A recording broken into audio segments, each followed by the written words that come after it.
Magandang araw mga kasipag, ngayon nga pala. Ay, araw ng Tuesday. Also, workday pa rin tayo pero bagong lahat. Huwag kalimutang tumawag sa itaas para sa pang-araw-araw natin kalikasan. Ngayon nga pala mga kasipag, magigisa tayo ng mga gulay para naman healthy ang kakainin natin ngayong araw. Kasi ng mga nakaraang araw, puro baboy manok tayo. Kaya eto, sumubok naman tayo ng mga gulay-gulay.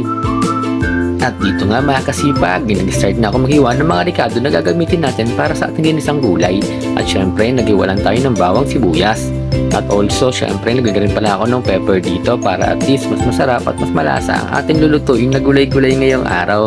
Iniwa ko na rin pala itong mga repolyo natin mga kasipag. Naghiwa rin ako ng Baguio beans. At also, naghiwa na rin ako ng sayote. Kaya eto mga kasipag, samahan nyo ako lutuin itong napakasarap na ginisang gulay natin. At dito nga ay ready na ang ating mga lulutuin at ang ricado ay ready na rin. At syempre may dalawang sardinas panghalo sa ating gulay. At dito nga mga kasipag, naglagay na rin ako ng konting mantika para panggisa sa ating bawang at sibuyas. Ayan, lagay na natin ang bawang at sibuyas. Isinabay ko na rin pala yung pepper para mas lumasa, mas mamoy ang aroma nito.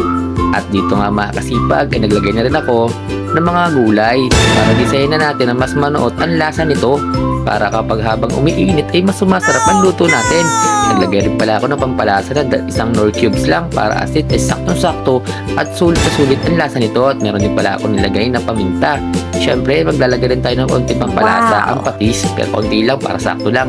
Naglagay pa ako ng tubig galing sa Agos River. Sa kukumpleto ng ating ginisang gulay ay naglagay na ako ng 2 sardinas dyan. Syempre, mas lumasa at maganda tingnan ang ating lulutuing gulay. At ito na pala yung finished product natin. At tansya ko dito mga kasipag, ay marami-rami na naman itong kanin na uubusin. Pero bago ang lahat mga kasipag, ay huwag magkalimutan mag-follow and share sa aking page. Salamat mga kasipag, hanggang sa muli.